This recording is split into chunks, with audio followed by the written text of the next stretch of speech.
Hai guys, ketemu lagi dengan saya Caroline dalam podcast Yud Carmel. Nah, hari ini kita akan membahas tentang hal yang sedikit berbeda dari biasanya. Nah, sebentar lagi kita akan memperingati Hari Kesehatan Mental Sedunia atau World Mental Health Day yang jatuh pada tanggal 10 Oktober. Nah, jadi kita akan membahas tentang kesehatan mental itu. Emang apa sih kesehatan mental itu? Dan penting nggak sih kesehatan mental itu? Jadi hal-hal seperti ini yang akan kita bahas nantinya. Saat ini kita akan membahas hal ini dengan saudara Tiberias. Dimana Tiberias ini adalah salah satu mahasiswa psikologi semester 7. Nah, berarti sudah memasuki tahap-tahap akhir ya.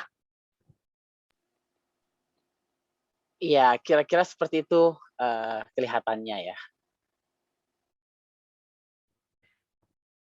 Oke, kita mulai saja ya. Sebenarnya apa sih kesehatan mental itu? Nah, jadi teman-teman, sehat secara umum dapat dipahami sebagai kesejahteraan secara penuh atau keadaan yang sempurna, baik secara fisik, mental, maupun sosial. Tidak hanya terbebas dari penyakit atau keadaan lemah. Nah, menurut WHO, kesehatan mental merupakan kondisi dari kesejahteraan yang disadari individu. Nah, jadi orang yang memiliki kesehatan mental itu bisa dilihat dari kestabilan emosinya dalam menghadapi persoalan serta mendapat kepuasan dalam memenuhi kebutuhan jasmani, rohani, dan sosialnya.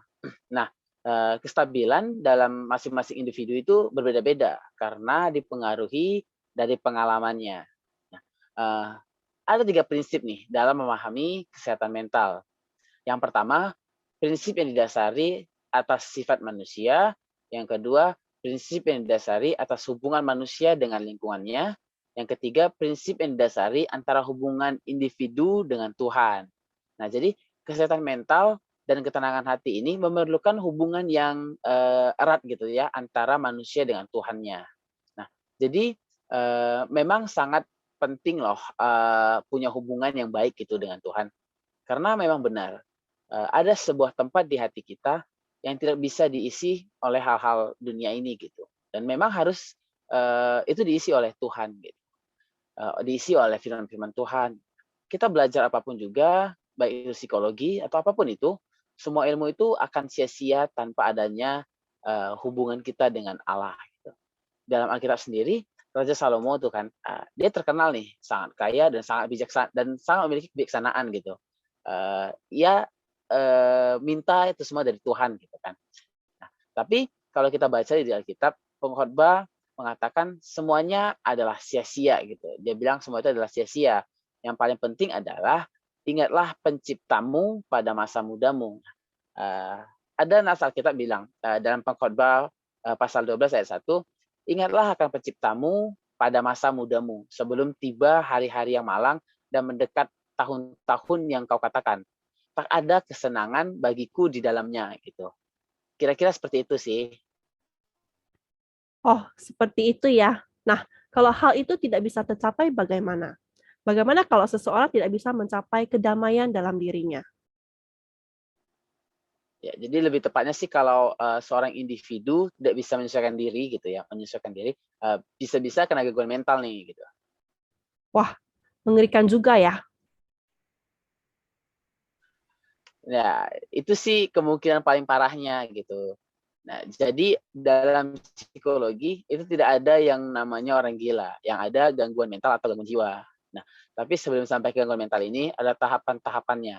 Jadi awalnya akan masuk dulu ke tahap stres. Nah, stres ini pun terbagi dalam beberapa efek nih. Di antaranya ada 2, kita bahas 2 saja gitu ya. Eustress atau stres positif, contohnya nih ketika kita mau ujian nih. Nah, kita ujian, kita khawatir dengan nilai ujian nantinya, jelek atau gimana gitu. Jadi akhirnya karena khawatir kita belajar, akhirnya kita dapat nilai yang memuaskan nantinya. Nah, itu kan hal yang positif tuh. Cuman menganggapnya itu adalah hal yang membuat kita stres gitu kan. Nah, kemudian yang kedua itu ada distress atau stres negatif gitu. Contohnya tuntutan lingkungan sekitar kita. Nah, lingkungan ini menuntut kita terlalu banyak, jadi kita tidak bisa memahami secara realitanya begitu. Nah, jadi stres diartikan sebagai kemampuan seseorang bertahan terhadap tuntutan yang dialaminya. Dan stres ini proses psikobiologikal gitu. Nah, maksudnya adanya stimulus yang membahayakan fisik dan psikis, bersifat mengancam, lalu memunculkan reaksi-reaksi kecemasan. Nah, tapi setiap orang memiliki caranya sendiri nih dalam mengatasi stres ini. Dilihat dari daya juangnya dan lain-lainnya lah begitu. Nah, jika stres berlebihan dan semakin parah dalam waktu yang lama, masuklah ke tahap depresi. Nah, dari depresi ini barulah ke gangguan mental. Nah, untuk gangguan mental ini sendiri pada abad ke-17 banyak sekali pandangan-pandangan orang tentang gangguan mental. Nah, ada yang bilang gangguan mental itu karena kerasukan roh, karena memiliki sihir, sehingga diasingkan dan dianggap membawa dampak negatif bagi sekitarnya. Di Inggris sendiri pada abad ke-17, gangguan mental dianggap suatu tindakan kriminal. Penderita dimasukkan dalam penjara dan mendapatkan perlakuan seperti penjahat pada umumnya nih. Nah, gangguan mental dimaknai sebagai ketidakmampuan untuk berpikir rasional atau pola pikirnya irasional. Nah, dunia medis memandang penderita gangguan mental sebagai betul-betul sakit nih. Nah, jadi sampai saat ini pun masih berlaku kan suntikan penenang bagi penderita gangguan mental gitu kan.